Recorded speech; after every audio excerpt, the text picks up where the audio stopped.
از خندیدن زیاد پرهیز کن ابو یوسف. خنده زیاد دل نابود میکنه. چه نابود میکنه؟ دل میکشته. دل از چند چیز میمرده. یکم مردن دل ای خنده بسیار بوده.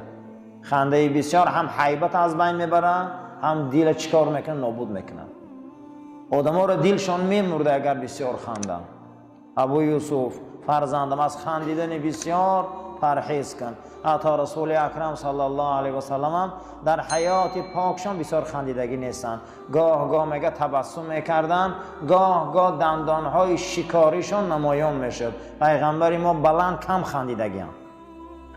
ابوبکر صدیق، حضرت عمر هم بلند کم خندیدگی، تبسم دائم میکردن، لیکن هیچ محل بلند نمیخندیدن، کم بلند خندیدگی. خنده بلند دلالت از قلب مرده میکردن. از نشستن و خیستن و گفتگو، معامله و دادگیری با زنها پرهیز کن، زیرا هر کسی که با زنهای بیگانه و زنها قد نشست زیاد کنه، این انسانها را قلباشان پژمرده و حیبتاشان گم میشن.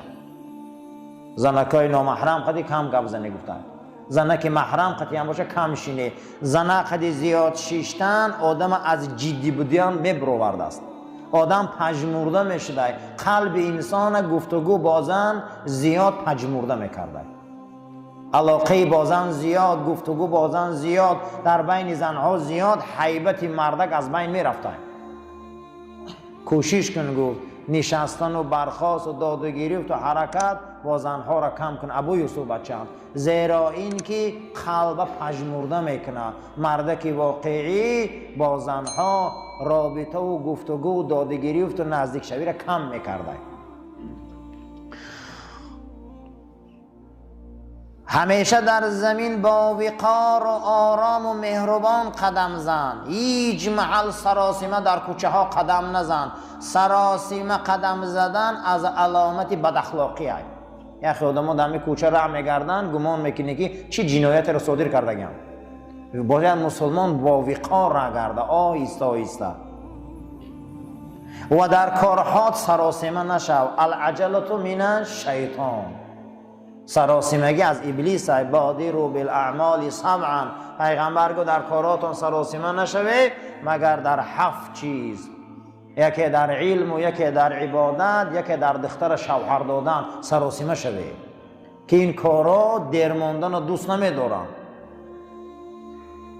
برای همین در همین حدیث گوهربارشان یک چند کار سراسیمه شدن با خوب دانستن. یکی از همون سراسیمگی دخترها را شوهر دادن. دختر پگا نکه عزیزم. زمانه فساد، دوره بیزه به تیز و به خونه بختش گسیل که. دویم علم پگا نداره. سیوم نماز وقتش حاضر نداره و وقتش قدی فرضه. در کارهات عجول سراسیمه نباش. آهسته آهسته کارات انجام ده، مگر در کارهای ضروری شرعی. در زمین وقتی که ره میگردی با وقار ره گرد، آهسته آهسته ره گرد، ملایم ره گرد. سراسیمه نباش. ضرورت باشد میله. اگر کسی ای پشت سر تو را فریاد کرد و از پشت سر تو را صدا بلند کرد و یا تو را مقصد با صداهای امروزه اشتاکشی میگن، باید اهمیت نده، زیرا ای پشت فقط حیوان صدا میکنن. این عادت مسلمان نیست. اگر مبادا یک از قفا صدا بلند میکنن و یا از قفا فریاد میکنن و داد میزنن، با داد و صدا اونا اهمیت نده. اگر نام تگیرن و دیگه مسئله، لیکن اگر نام گرفته صدا کنه این دیگه مسئله. لیکن اگر اونها بلند داد زدن و صدا کردن و یا مقصد اشتا کشیدن، در این انسان اهمیت نده، زیرا این عمل فقط حیوانا رو میکنن. تو انسانی از پشت حیوان فقط صدا میکنن، انسان روبروش صدا میکنن. در وقتی گپ زدن هیچ محل داد نزن، صدا تا بلند نکن، زیرا داد زدن و صدا بلند کردن در وقت گپ زدن از علامت بد تربیت بودن انسان است. آدمای بد تربیت بلند گپ میزنن، داد میزنن. همین گپ زدن که همه آدمی دیگه خطاب میکنه همون فهمه بس ایوخی. ای داد زدن اگر برکت میافت عزیزا، خر برکت میافت. همین صدا میکنه که 10 شلاق میفهمه. اگر قصر مینداخت همین خراخ همه صاحب قصر میشدن.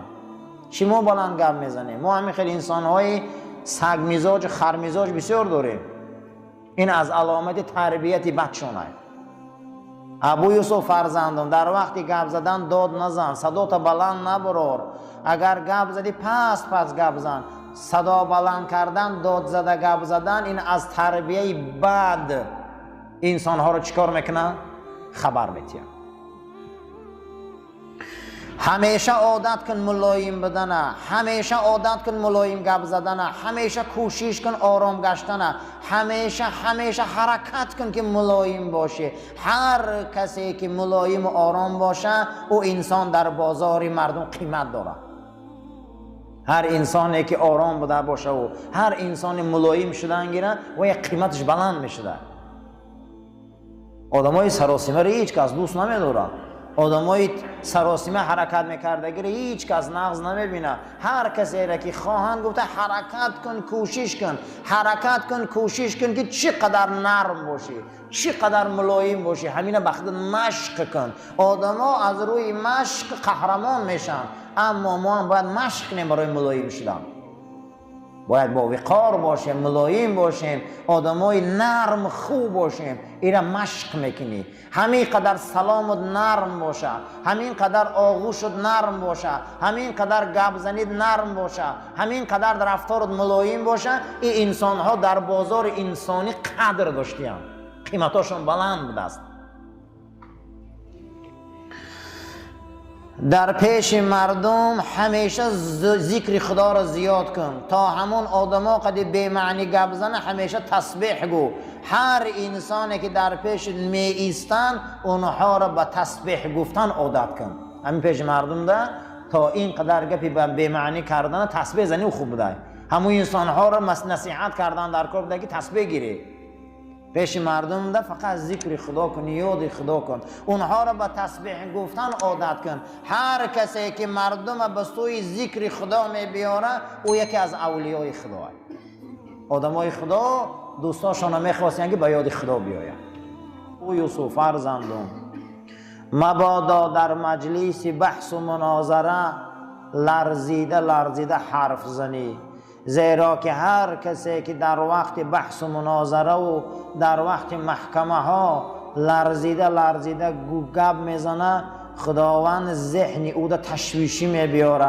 زبانت که لرزید، بدنت که لرزید، مردم نسبت تو گمانی بد میکنن. در همه حالت نلرزیده نترسیده گپ زن. ناحق باشی تنبیه میشی، آگاه میشی. ناحق باشی جزات میگیری، حق باشی در این حالت غلبه میکنی. در همه حالت برادر وقتی گپ زده لرزیده گپ نزنی. حق هم که میشه آدم در گمان میرفته. ابو یوسف بچم در مجلس ها، در مناظره ها، در بحث ها، در صحبت ها نلرز، نترس، زبان لطه نخره، آهسته گپ زن، نترسیده گپ زن، نلرزیده گپ زن. زیرا اینکه بسیار انسان ها آدمای خوبند، لیکن در وقتی گپ زدن بسیار در تشویش میشوند، چهره هاشون تغییر مییابند. باشه حق آدم ها همین خصلت از خود دور که